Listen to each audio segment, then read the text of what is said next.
দেশের বাড়িতে গেছে আজ একটা সপ্তাহ হয়ে গেল। বাড়িটা মনে হয় যে প্রাণহীন ছিল। যা হোক আজকে ফিরে আসলো, বাড়িটা প্রাণ ফিরে পেলো। তো দেশ থেকে কি নিয়ে আসলো না নিয়ে আসলো, কি রান্না করলাম সেটুকু আপনাদের সাথে শেয়ার করবো। আসসালামু আলাইকুম, কেমন আছেন সবাই? এই দেখুন, যেদিন আসবে তার আগের দিনই ধরেন আমি বিরিয়ানি রান্না করেছি। আসবে তো সকালবেলা, যেদিন আমি রান্না করেছি সেদিন রাত্রে বেলাতে রওনা দিয়েছে। আস্তে আস্তে রাত হয়ে গেছে।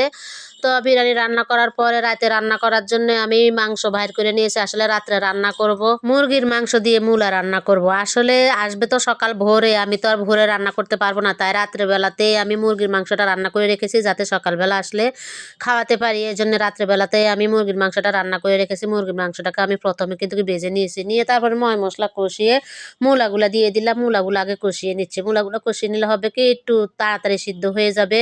মাংস যেহেতু ভেজে নিয়েছি, মাংসটা অর্ধেকে সিদ্ধ হয়ে গেছে। এখন এই মূলাটা কষানো হয়ে গেলে, যখন ভালো করে কষানো হয়ে যাবে, এর মধ্যখানে আমি মাংসগুলা দিয়ে দেবো। এখন আমি মূলাটাকে ভালো করে কষিয়ে নিয়েছি, নিয়ে তারপরে মাংসটা দিয়ে দিলাম। মাংসটা দিয়ে এখন একটু ভালো করে নাড়াচাড়া করে নিচ্ছি। আসলে একটা মুরগি আনি, অর্ধেকটা দিয়ে বিরিয়ানি রান্না করেছি আর অর্ধেকটা রান্না করেছি। তো আমার মুরগির মাংসটা প্রায় রান্না হয়ে গেছে, আমি চুলা থেকে নামিয়ে নিব।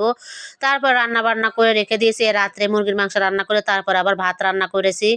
কারণ সকালবেলা অত সকালে কি আর রান্না করা যায়, রান্না করে সব রেখে দিয়েছি। তারপর সকালবেলা আসলো, সকালে আসতে আসতে প্রায় 9:30 বেজে গেছে। 9:30 বাজে আসলো যখন, তখন এই যে এখন দেশের বাড়ি থেকে চাউল নিয়ে আসলো, সুপারি নিয়ে আসলো, কচু শাক নিয়ে আসলো। ধরেন এগুলো আমি ফোনে বলেছি আমার জন্য নিয়ে আসার জন্য। শহর অঞ্চলে সবসময় কচু পাওয়া যায় না। আর ফিটা নিয়ে আসলো, ফিটাগুলোকে ঢেলে নিয়েছি, নিয়ে গরম করছি। আসলে অনেক দূর থেকে নিয়ে আসলো, ফিটাগুলো কেমন আছে না না আছে তাই তাড়াতাড়ি করে ঢেলে পিঠাগুলাকে একটু গরম করে নিয়েছি যাতে খেতে ভালো লাগে। তারপরও একটু কেমন হয়ে গেছে, অনেক দূরের রাস্তা, একটা ভয়ে ছিলাম। যা হোক হালকা জলটা একটু হালকা কেমন জানি হয়ে গেছে, পিঠাগুলা ভালো আছে। দেশের বাড়িতে গেছে একটা কাজে, ওই কাজের উসিলাতে আর একটা জিনিস ঘুরে আসতে পারলো, যে আমার শ্বশুরদের ওখানে মেলা হয়, ওই মেলা থেকেও ঘুরে আসতে পারলো।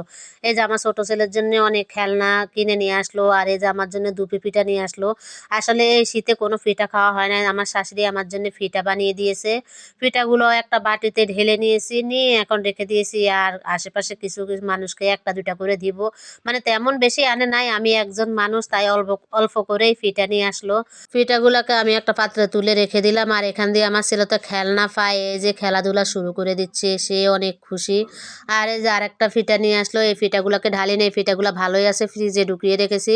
আর এই যে দেশ থেকে চালতা নিয়ে আসলো, নারিকেল নিয়ে আসলো। এবার আমার গাছের নারিকেল হয় নাই, যা হোক নারিকেলগুলোকে কিনে নিয়ে আসলো। কি করার, আর দেশে যখন নারিকেল নেই তো খাইতে তো হবে পিঠা, তাই বলছিলাম কয়েকটা নারিকেল নিয়ে আসতে। নারিকেলগুলা কিনে আনলো। চালতা আমার খুবই পছন্দ, তাই কয়েকটা বা চালতা নিয়ে আসলো। আসলে আমি টক জিনিস প্রচুর পছন্দ করি। আমাদের রাজশাহীতে তেমন একটা চালতা দেখা যায় না সহসায়, তাই আমি বলছিলাম আমার জন্য কিছু চালতা নিয়ে আসতে। তো আমার ভিডিওটা কেমন হয়েছে আপনাদের কাছে যদি ভালো লেগে থাকে অবশ্যই লাইক কমেন্ট শেয়ার করবেন। আমি এই ভিডিওগুলা কিন্তু কি অলরেডি রিল দিয়ে দেখিয়ে দিয়েছি, ফুল ভিডিও দিনে, তাই ভাবছি ফুল ভিডিওটাই আপনাদের সাথে শেয়ার করি। তো ভালো থাকুন, সুস্থ থাকুন, আল্লাহ হাফেজ।